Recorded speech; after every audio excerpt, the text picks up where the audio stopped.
Allison Morrow is here. She's the senior writer for CNN Business, and she covers a wide range of topics, including financial markets and the U.S. economy. Allison, welcome to the show. Thanks for being here. Thanks so much, Audie. It's great to be here. So, one of the reasons why I wanted to talk to you, because you wrote this amazing article, and I have to give writers credit where credit is due. The lead of the story said this: a collective angst is taking root. Maybe you feel it watching the news, scrolling social media, standing in line at the grocery store. Something's off, and maybe it's been that way for a while, but it hasn't always been this tense, right? And I was like, oh, so it's not just me? It's definitely not just you. This tension is felt. I think you're seeing it in everyday consumers who have seen the price of groceries go up so much over the past 5 years that they're just tired. And I think that really came to fruition in these off-year elections that we saw a couple weeks ago, where the message was all about affordability, and that proved to be a very strong and winning message for Democrats. That's like the new catchphrase. Like the White House is using it. Also, people on the left are using it. And it's not that sassy a term. You know what I mean? It's not like, Right. oh, it's the economy, stupid. It's very specific. What does affordability mean to you?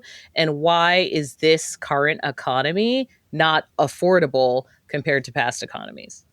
That's a really good point. I think affordability is the buzzword du jour in a sense because it can mean whatever you think it means in the moment. And it's been interesting to see the White House react to the elections with this sudden return to affordability because, remember, Donald Trump campaigned on Joe Biden's bad economy, right? Yeah. Like, inflation was through the roof under Biden and everything's expensive. Housing's expensive. Eggs were expensive. Milk was expensive. And that was a really winning message for Trump. But now he's 10 months in now and it's starting to come back to him. And it's like, well, you said you were going to fix this on day one. And what have you done? That's one of the interesting things. I was listening to the Treasury Secretary, Scott Bessent, and he called those election results like a disaster. And he thought what people were responding to was this sense that like they don't have a stake in the economy. And I think I've heard this a lot from the Trump administration, that they inherited this price problem. They inherited the affordability problem. And I want to talk to you about that because honestly, there were lots of times during the Biden administration where all they were saying is, look, the prices, it's not what you think. The economy is Right. actually really good. And I don't blame like people for feeling like, can we trust when the government says the economy is good when we don't feel it? That's absolutely true. And the Trump administration has a point when it says it inherited an affordability crisis. It did. Like, inflation has been coming down since it peaked in 2022. It was 9% in the summer of 2022. Now it's at a 3% annualized rate, which is higher than most economists feel comfortable with, but it's still a lot. And, we talk about inflation and it's a kind of technical term. What people talk about, what actual consumers talk about, is prices. And Trump has kind of just lied and said prices are coming down. They're not. And that's just not how economies work. Like, prices only ever go up. We just don't usually feel it because inflation is usually a little slower, like 2%. So prices are not actually coming down. And it's risen so fast that we all remember when our morning cup of coffee or filling our tank of gas cost less. It was just a few years ago, and we're feeling that fatigue really set in now. So the Trump administration has a point. It did inherit a crisis, but its policies and the kind of trajectory that would have continued under a Democratic administration anyway, of this K-shaped economy where the lower rung of society is struggling and the higher rung is everything's great, their policies have only amplified that. So tariffs have made things more expensive across the board, and that's difficult. I actually want to figure out the tariffs of it all because if you look at something like coffee, which we saw online, people going through the grocery store, pointing to the price and being like, here is what the price was a while ago. This is the price now. There's a very kind of specific answer. there are tariffs on the countries that are big coffee producers, and it's going to be high until they work out a deal. So Mhm. it's like, is that a crisis or is that like a policy thing that will settle out? So coffee is a really interesting example because it is ubiquitous. Something like 70% of Americans drink coffee daily. So it hits all income brackets and demographics. And it is both a policy problem and a climate change problem. This gets back to like whether Trump inherited it or made it worse. Well, coffee was already going up because of droughts and extreme weather. I learned this recently, like growing coffee is notoriously fickle. It takes a lot of labor. It likes very specific climates, and when those climates have extreme weather, it ruins the crop. There's a weaker harvest, and that drives prices up, right? Because there's less supply. But then when you slap tariffs on the exporting countries on top of that, and huge ones, 50% in the case of Brazil, which is a major exporter, 20% in the case of Colombia, that drives the prices up even higher. So it is both a policy problem and a natural physical problem. I'm wondering about the unofficial signs. People jokingly, I say jokingly now, call these recession indicators. Mhm. And everybody has their own indicators. There's like one for lipsticks. There's like the hemline index, which is like how high people's skirts are over the years. CNN has a greed and fear index, just really leaning into the horror of all this. I appreciate that. Appreciate you guys. Um, but I'm also hearing about other things like people buying Labubus or like what are the weirdest indicators of something's not right that you've been hearing? Yeah, I first of all, I will not pretend to understand Labubus. That is, that's Oh, you're too cool for Labubus, no, Allison. I'm not too cool. I'm not cool enough. I don't understand. You're not cool enough for a tiny toy key ring? They're very cute. I don't. Are I've they? never. Are they? Are they full body trolls? And we've seen them before. But the point is, Sure. they're the snackable economy, which I heard about, right? Like we can only spend Yes. money on tiny luxuries. A lot of those, like the lipstick indicator, it referred to items that feel like little luxuries.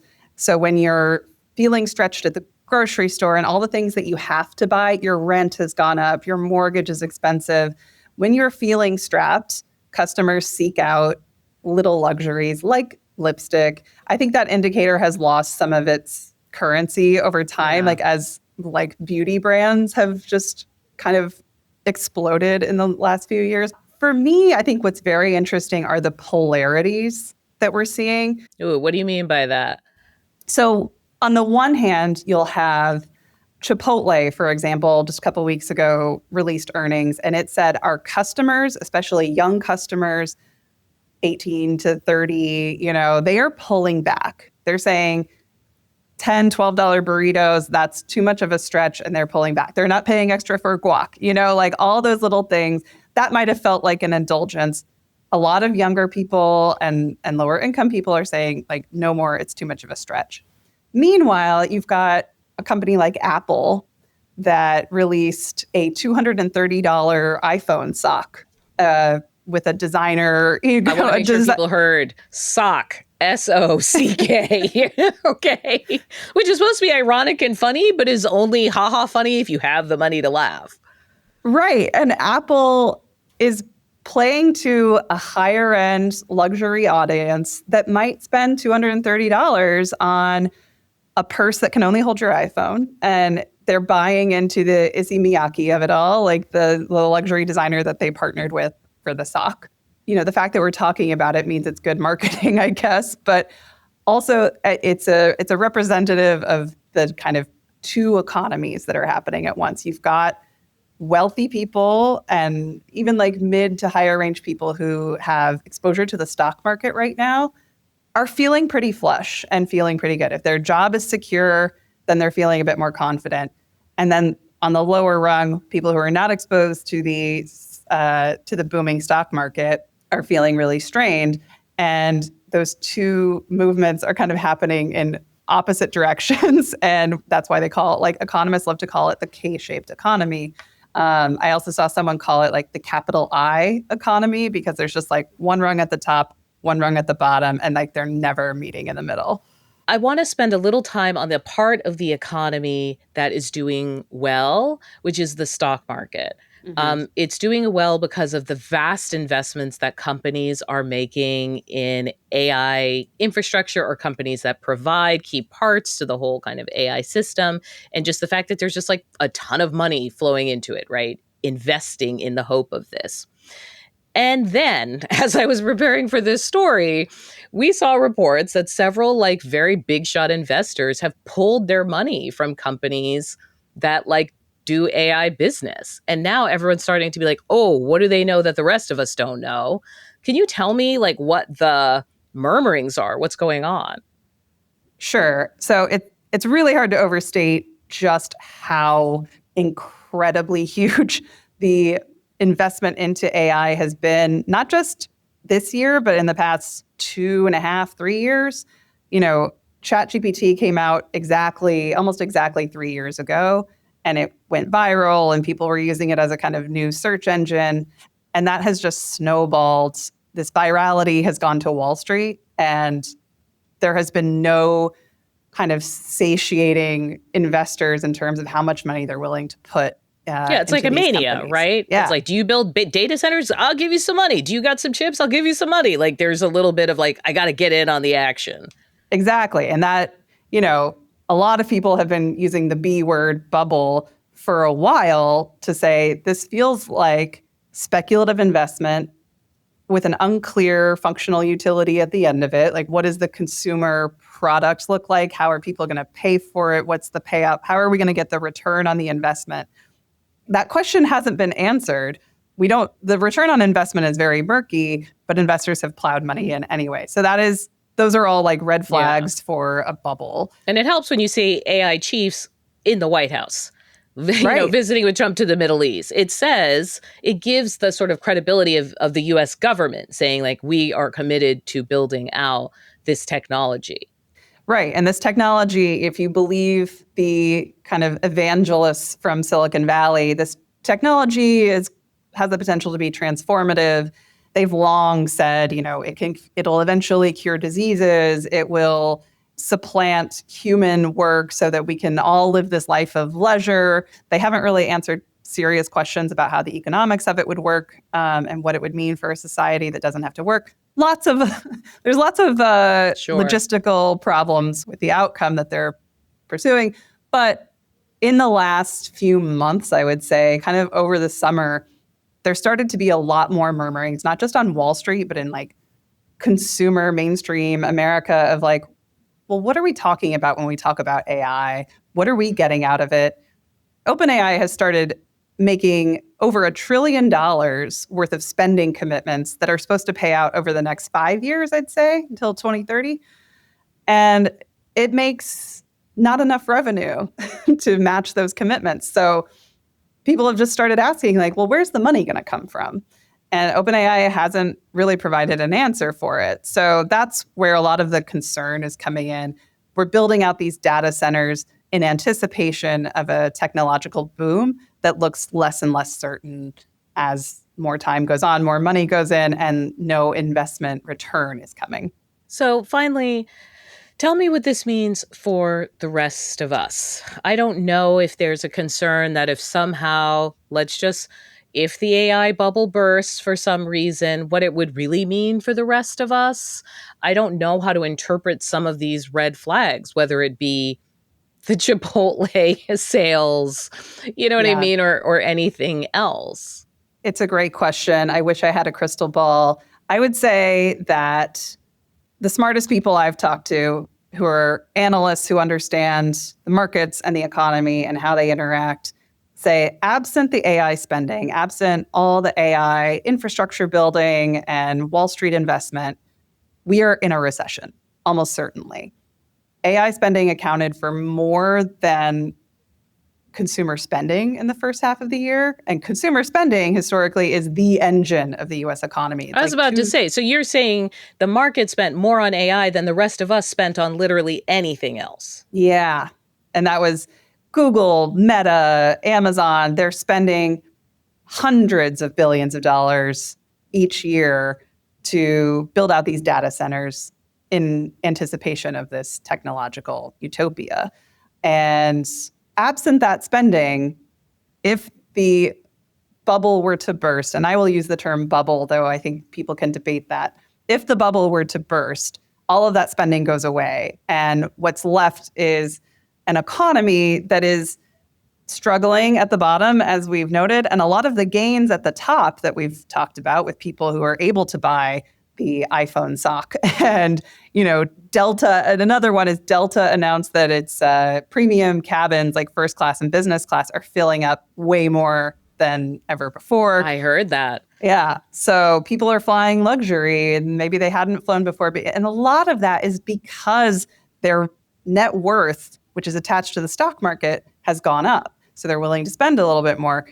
If that were to go away, it's not clear whether the consumer spending broadly in the economy would be enough to keep us out of a recession.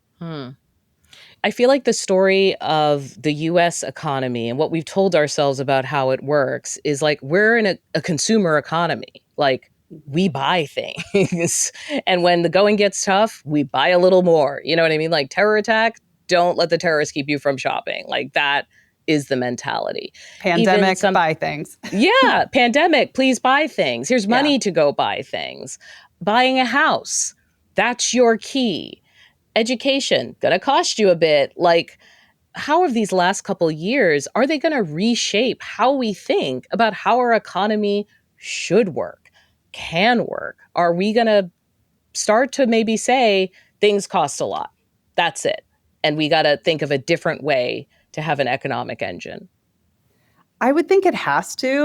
I agree with you. I think the economics of our day-to-day lives just look so different now. And it's not to say that the pandemic was everything, but it did massively shift and exacerbate a lot of inequalities that were present before, but now feel, like you said, like people feel it's out of reach completely, and that no amount of working toward it is going to get them to this like promised land of wealth.